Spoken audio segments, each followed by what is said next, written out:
Sometimes the hating has to stop with those words. Eric Lomax forgave the interpreter who had been present during his torture on the death railway.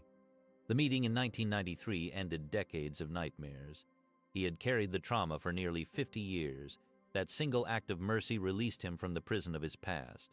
But long before that moment of peace, there was a boy who loved trains. As a young boy in Edinburgh, Eric Lomax began filling notebooks with train numbers.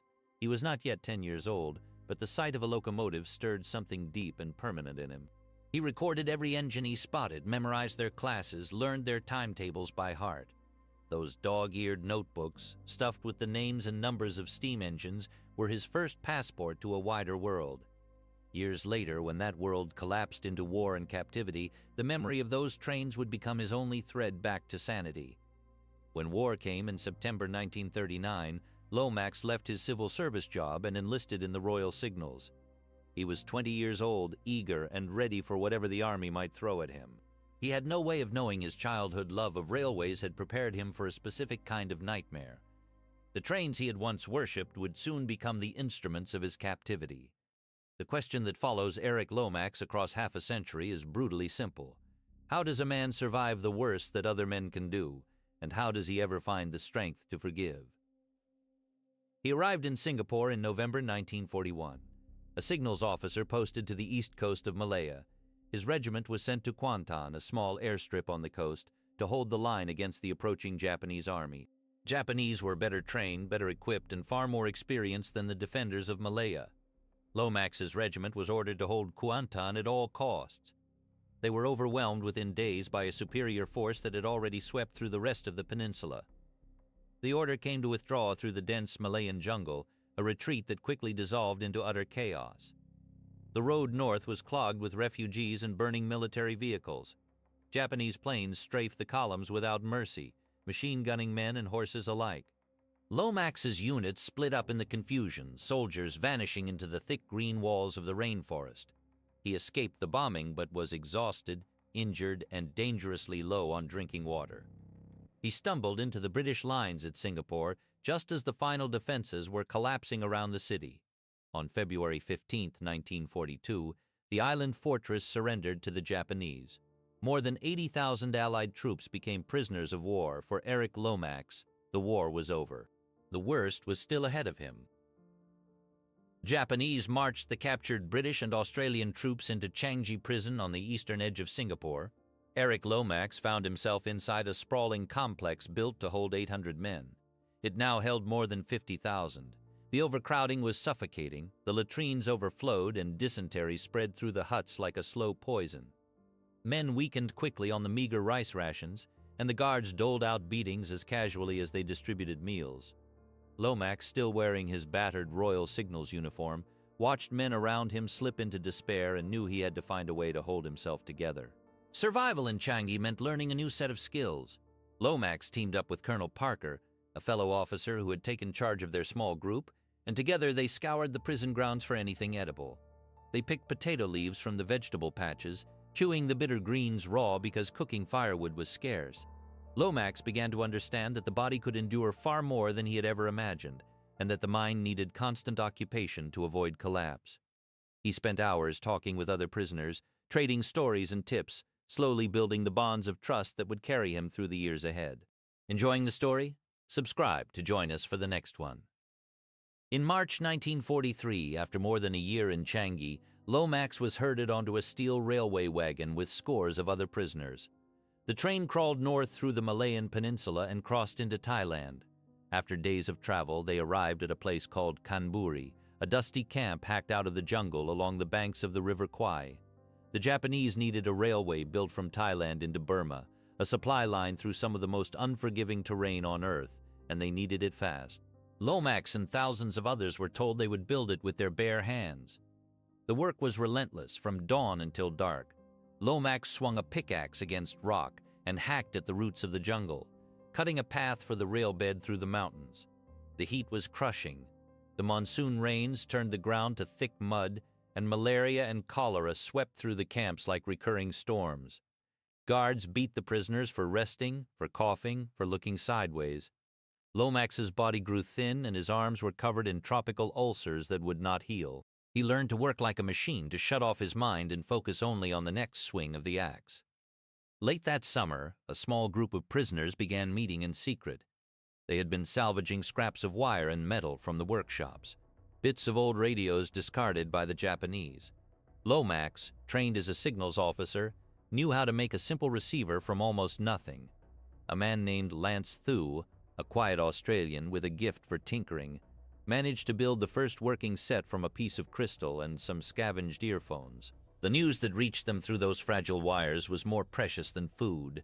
The war was turning, the Allies were advancing, and there was a world outside the jungle still fighting. Lomax and a small group of trusted friends, including Fred Smith and James Bradley, took turns listening to the crackling broadcasts from the BBC. They kept the radio hidden in a hollow bamboo section of the latrine wall, moving it each night to avoid detection.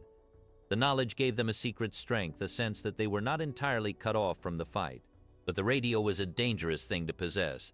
The Kempeitai, the Japanese military police, were everywhere in the camp, watching and listening, and they were obsessed with rooting out any hint of resistance. On August 24, 1943, the Kempeitai swept through the camp in a sudden violent raid. They tore through every hut, overturned bedding, and pulled up floorboards. A Korean guard found the hidden radio in its bamboo hiding place. Within minutes, Lomax, Smith, Bradley, Thew, and a fair-haired subaltern named Bill Williamson, who had been studying Japanese with Lomax from scraps of paper along with Armitage and Hawley, were dragged from their bunks and beaten with rifle butts and wooden clubs in the middle of the compound.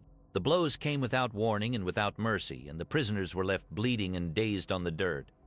The guards tied their hands behind their backs and forced them to their feet. Lomax could taste blood in his mouth and felt the splintered ends of his broken arm grinding against each other as they marched him across the camp. The other prisoners watched in silence, knowing what was coming. Lomax and his 6 comrades were shoved through the gate of the Kempeitai headquarters, a low wooden building that stood apart from the main compound. The door closed behind them, and the world outside the walls disappeared. The interrogation began the morning after the raid. The Kempeitai dragged Eric Lomax into a bare wooden room inside their headquarters at Kanburi. A young Japanese sergeant stood by the table ready to translate. His name was Nagase Takashi, and his English was precise but heavily accented. The questions came in a flat, mechanical rhythm. Who built the radio? Who gave the orders? Who were you signaling? Lomax gave them nothing. Kempei non-commissioned officer was a large man with a clean-shaven face and a wooden ruler he used as a club. He beat Lomax across the shoulders and arms until the ruler splintered. Still, Lomax refused to talk, so they moved to the water torture. They laid him on his back, tied his arms behind him, and covered his face with a wet cloth. Then they poured water over the cloth, blocking his nose and mouth. Lomax felt his lungs scream for air as his stomach swelled with water. He heard Nagase repeating the questions, translating the threats. In the drowning dark, Lomax cried out for his mother. Nagase watched the prisoner's face turn pale beneath the cloth. He stepped forward and took Lomax by the broken wrist to feel his pulse. The beat was still there, steady and stubborn. The Kempei NCO kept pouring. Lomax struggled until his body gave out, and they left him on the floor, barely conscious, coughing water onto the wooden planks. He had not confessed. The interrogation would continue for days, but that single session became the core of his trauma, the memory that would follow him across 5 decades. In early October 1943, the 7 prisoners were dragged before a Japanese military court at Kanburi. It was a kangaroo court in every sense. No defense was allowed. The evidence was the radio and a rough sketch Lomax had drawn of the railway line. He claimed he was a railway enthusiast and meant it as a souvenir. The Japanese called it spying. The verdict was delivered in minutes, and the sentence was death for all 7 men. Then came a reprieve, partial and bitter. Captain Hawley and Lieutenant Armitage were selected for execution. The rest of the men had their sentences commuted to long terms of imprisonment. Hawley and Armitage were taken away and shot, their bodies dumped in a latrine pit near the guard room. Lomax never forgot the sound of the shots. He had watched both men stand tall in the face of it, the ladies' man and the quiet scholar, gone in an instant. The 5 survivors were chained and loaded onto a train heading south to Singapore. The journey took days. Lomax's arms were still in splints, his body covered in ringworm and untreated wounds, The train carried them back through the same jungle they had helped clear, past the camps and the bridges, past the graves of thousands who had died laying the track. Their destination was a different kind of death. Outram Road Gaol, a prison within a prison run by the Kempeitai. Outram Road was a place designed to break men slowly. Lomax was thrown into a tiny concrete cell, 6 feet by 4, with a single wooden shelf for a bed. The food was a small bowl of rice and water once a day. He was never allowed to sit or lie down without permission. The guards beat him regularly, sometimes for no reason at all. The isolation was absolute. He did not see another friendly face for months. The iron staircase at Outram Road became a fixture of his nightmares. The guards would drag him up and down those stairs, beating him with clubs and rifle butts at every step. He learned to brace himself for the fall, tumbling down the metal treads as the pain flared through his broken arm. But in the long hours alone in his cell, Lomax found a way to escape. He closed his eyes and went back to the railway lines of his childhood, counting the engines, reciting the timetables, watching the trains roll through the Scottish hills. The months passed in a blur of starvation, dysentery, and cold. Lomax's weight dropped until he was little more than bone and skin. His spirit, however, refused to break. He clung to the smallest memories, the smell of Edinburgh in the rain, the sound of a locomotive whistle, the face of his mother as she saw him off at the station. He did not know she was already dead, that she had died believing her son was lost. That news would wait for him at the war's end. For now, survival was enough. The ship reached Southampton on the last day of October 1945. Eric Lomax stood at the rail, but unlike the band that had played them into Singapore 4 years earlier, the landing was quiet and subdued. A letter came aboard. His father's handwriting told him that his mother had died in March 1942, a month after the surrender, believing her son was dead. The letter also said his father had married again, a woman Eric had never liked, an old family friend who had always struck him as insincere. Carefully built image of home he had carried through Outram Road simply vanished. He felt grief and anger tangled together, not knowing which was which. He did not go home. Instead, he went to his fiancée's family, and within 3 weeks they were married.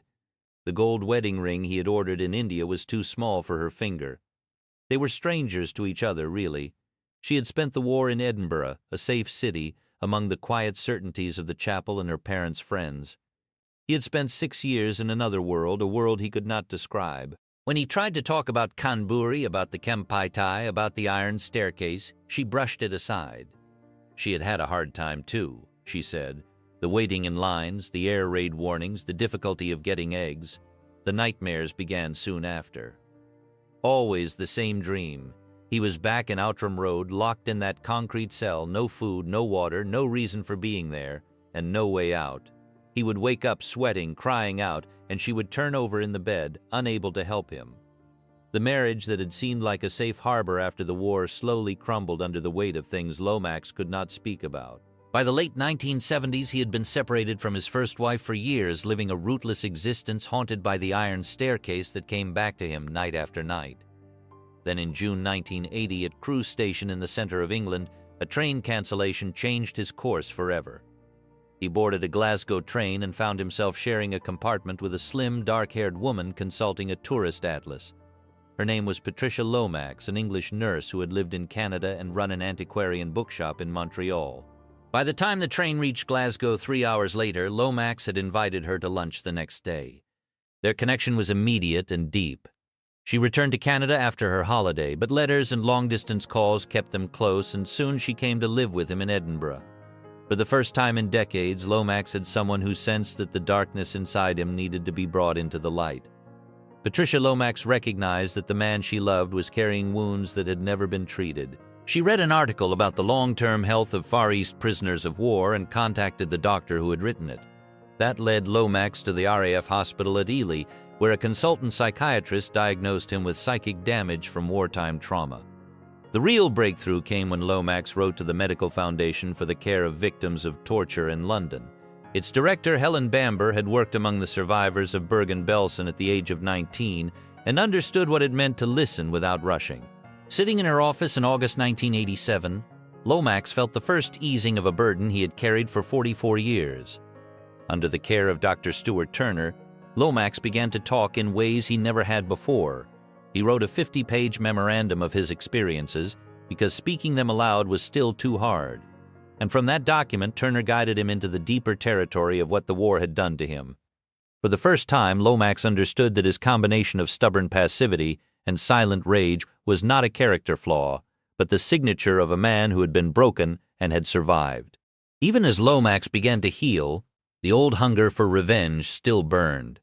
He wanted to find the men who had tortured him, especially the young interpreter, whose voice he could still hear saying, "Lomax, you will tell us." In January 1985, he published an appeal in a newsletter for former prisoners, asking for any information about the events at Canberra.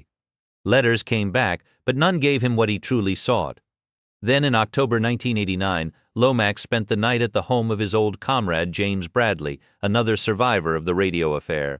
Over breakfast the next morning, Bradley's wife handed him a photocopy from the Japan Times, an article about a Japanese man who had devoted his life to making amends for the Army's treatment of prisoners. The photograph showed a thin, elderly man with a face Lomax recognized immediately. He studied the article on the train to London, reading about how this man had suffered cardiac attacks and flashbacks of a torture scene at Canberra, the very scene Lomax had lived through.